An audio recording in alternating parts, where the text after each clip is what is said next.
The right hand of Ode to Joy is quite simple and similar to Mary Had a Little Lamb in that the right hand is in the C, D, E, F, G position that allows you to have a finger over every white key in that position. It starts on E, just like Mary Had a Little Lamb, but it goes up from there. So this is Ode to Joy with the right hand only, following along with the music. Once again, right hand only. This is the assignment.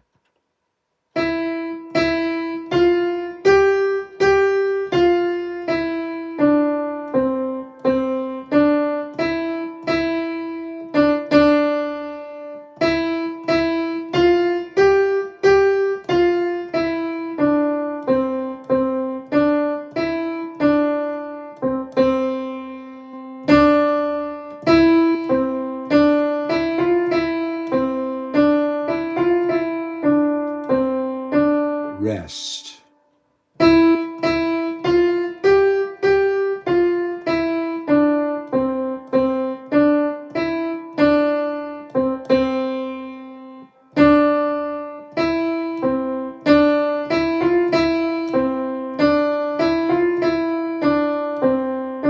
Rest.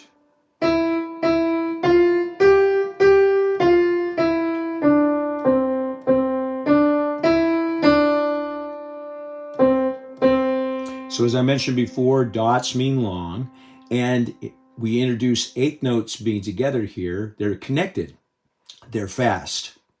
So when you see connected notes, they're faster, just like flag notes, whereas dots mean longer.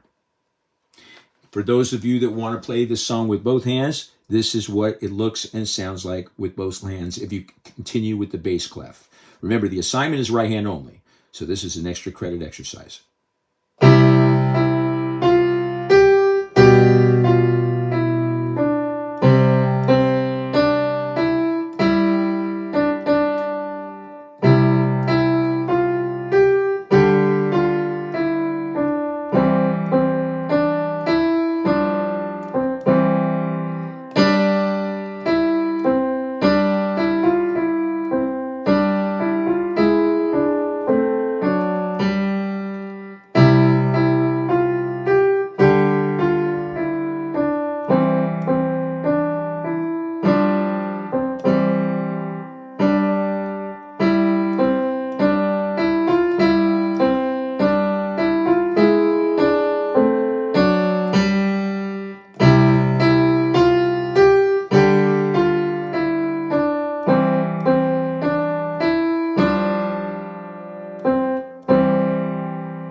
Now, that's a lot to do, and I don't expect that from a second lesson. However, if you do play the left hand only long enough, you'll find that you'll at least want to include the G in the left hand when it rests in the right hand. So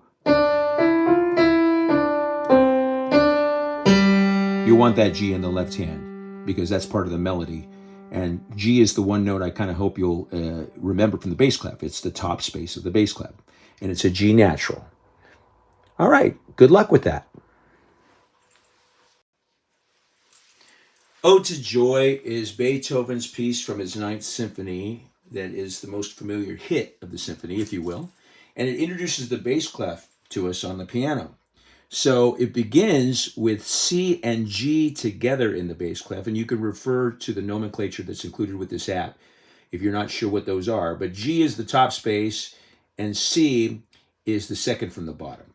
This is what they look like together. Notice the left hand is in the same position it was in for Mary Had a Little Lamb, in that it's C, D, E, F, G. But the next thing that happens is the C drops down to a B, the second line of the bass clef, and that means that the pinky drops to the left to play that.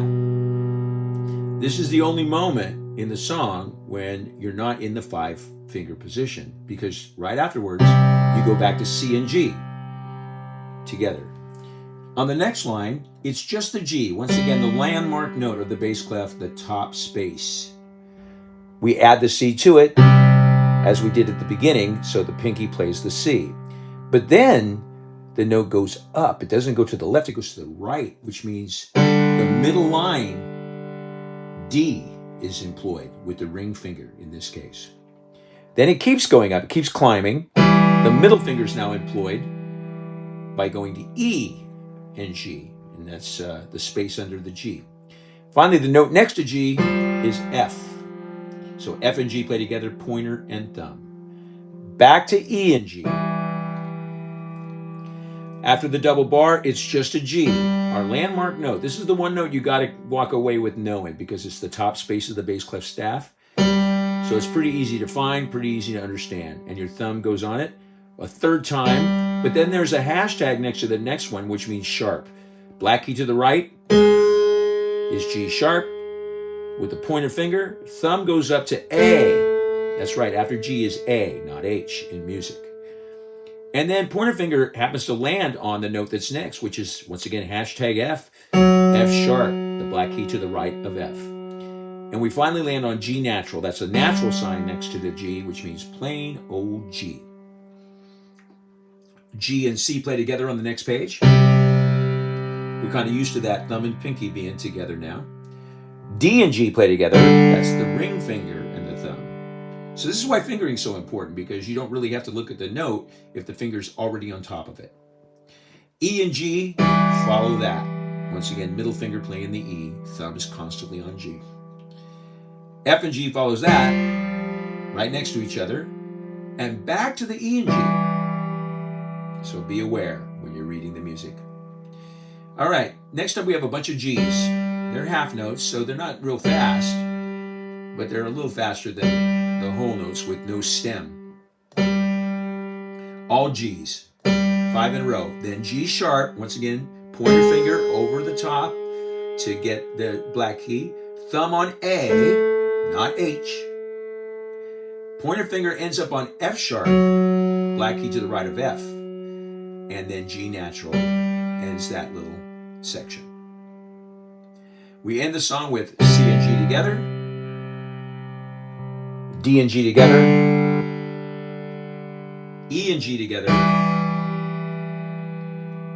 F and G together, back to E and G together, and finally C. And that's the left-hand bass clef to Ode to Joy, not the assignment, more of an extra credit thing because it is quite difficult. And we're going to be doing chords after this, so we don't really need the bass clef. But for those of you that want to play classical, this is your moment.